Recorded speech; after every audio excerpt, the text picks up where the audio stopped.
Dr. Rarick is a professor of marriage, family, and child development at BYU, Idaho.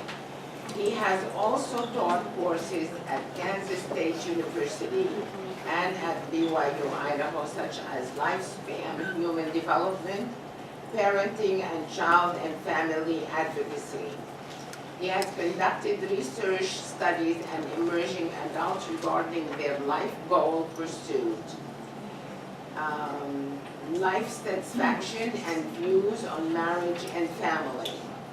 He's also on the advisory board of the United Family International, a pro-family organization promotes the family through public policy and research. He also got a degree, a doctorate degree on marriage and family human development from Kansas State University. And by the way, Kim, we went to Missouri. I went to school in Missouri, which is the next state.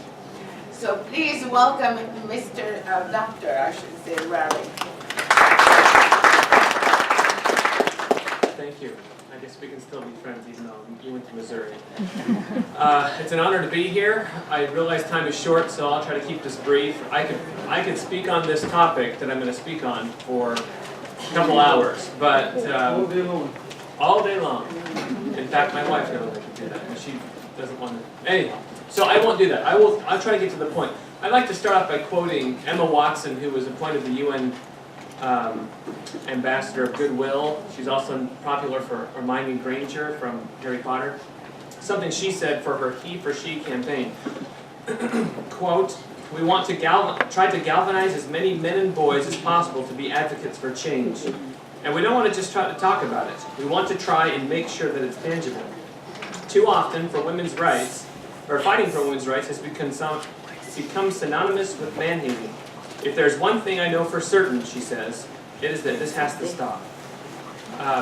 So I just want to address that for a moment. I'm going to speak a little bit on the father-daughter relationship, because I view this as one of the best ways to empower women. And it's kind of one of those outside-of-the-box topics. I believe it's the root of the tree. And maybe we could call it the bacteria rather than the sore throat and cough. It's the root of a lot of problems. It's not a fix-all. I appreciate some of the ideas for legislation and policy and government in other countries. But I do think that unless we address the fatherlessness issue that we have in this country and in this world, the bacteria will persist. We know from the data that the porn industry is fueling fatherlessness, and fatherlessness is fueling the porn industry. And those two also fuel human trafficking. It promotes violence to women. Let me tell you one reason why I'm so passionate about this topic is, I don't know if you can see this, I have 3 daughters myself. So I am a he for she advocate. I am an advocate for women's rights for that reason. I have 4 sisters, many of my students are female, and so it's a topic very near and dear to my heart. So, let me just give you a little bit of data. Daughters who have a loving and respectful and communicative and active relationship with their fathers while they were growing up often have the advantage over other daughters in areas such as 1, not being overly dependent on men, 2, not abusing drugs or alcohol, 3, not being imprisoned, and imprisonment was one of the topics already addressed, 4, not being raped or sexually abused, 5, not developing an eating disorder, and 6, dealing with those in authority, especially with men, more effectively. Those are some of the advantages that daughters who have an active, involved father in their life. Now obviously this is more of a preventative measure moving in the future, but I'll give one idea towards the end here of what we can do as a reparative measure. Girls who don't have an involved father are more likely to have numerous and unhealthy relationships with men. They're more likely to have a child as a teen pregnancy and a child as a teenager. More likely to sexually exploit themselves in a variety of ways, whether entering the porn industry as an extreme example or prostitution or other ways. Some of the research done by Linda Nielsen, who's a professor of women's studies out of Wake Forest, a lot of her research has found that many of these women who either had a very bad relationship with their father or none at all will often seek attention from men in unhealthy ways to try to fill that void. In fact, let me just read a quote that she has to say. She says, "The father has the greater impact on the daughter's ability to trust, enjoy, and relate well to her males in her life." And I've spoken with women who've come out of the porn industry who are asked to do some of the most egregious, horrific things on film for the benefit and the entertainment of men out there. And as she came out of the industry, she has found that one of the reasons why she went in is because she really liked the attention she was getting.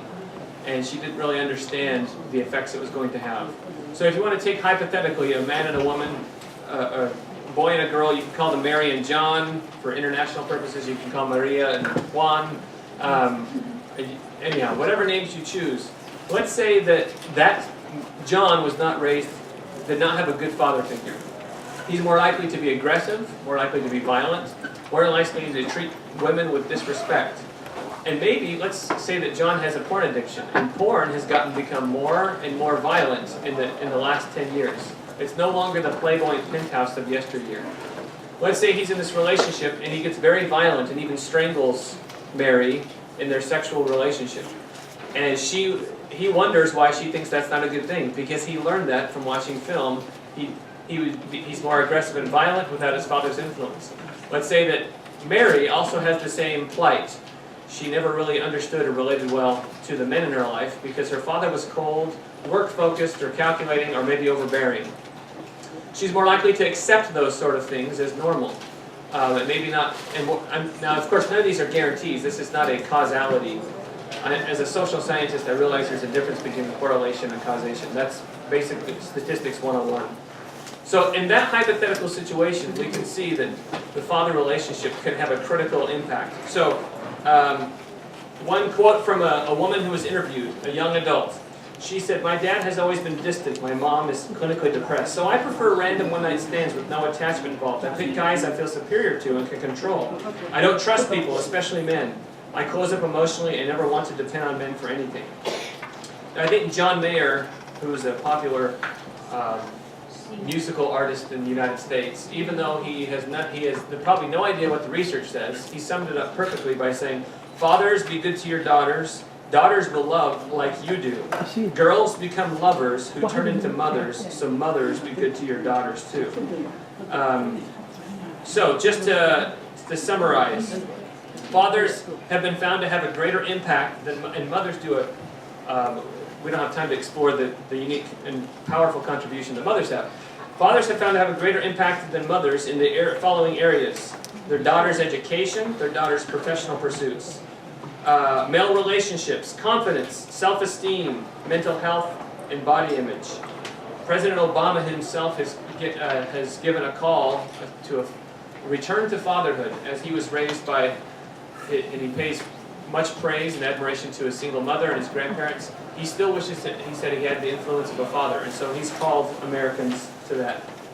There's many ways in which we can promote this. We got to stop having the media portray men as buffoons and idiots, even though we probably can all think of men that are buffoons and idiots. We also need to educate them and to realize what they're missing out on. There's research done out of the University of California on conducting a 6-week training program educating divorced, low-income, and married low-income fathers from Mexican-American families, African-American families, and many other families. They found that just having this family life education for divorced and married fathers, they were more engaged in their daughters' lives. They were able to start to repair the relationship and improve their own hearts and improve their own daughters. And again, there's much more we could talk about. This is not a simple or an easy fix. But I believe in this empowering women, we can strengthen them by promoting fatherhood. And let me finish with a quote here. When dads who did not have the great relationships with their father find freedom from pain and resulting issues of the past, the next generation, our children, and especially our daughters, are strengthened. We give them a gift that will produce the kind of legacy we all wish for every daughter. This is what halts and even reverses the staggering statistics of father absence. This is the path to healing the next generation and our society. As fathers, we must heal our own wounded hearts to fully enjoy and raise our children well. I can tell you from personal experience that my daughters have changed my life, and my son, because I do have one son, I try to teach him how to empower and respect women, and I try to teach my daughters how a man should treat them. And I even will go on dates with my daughters and let them know this is how a man should treat you, and if you're not getting anything less, you're out of there. That guy's out of there. And so I hope that you can join me in this call to return to fatherhood. Thank you.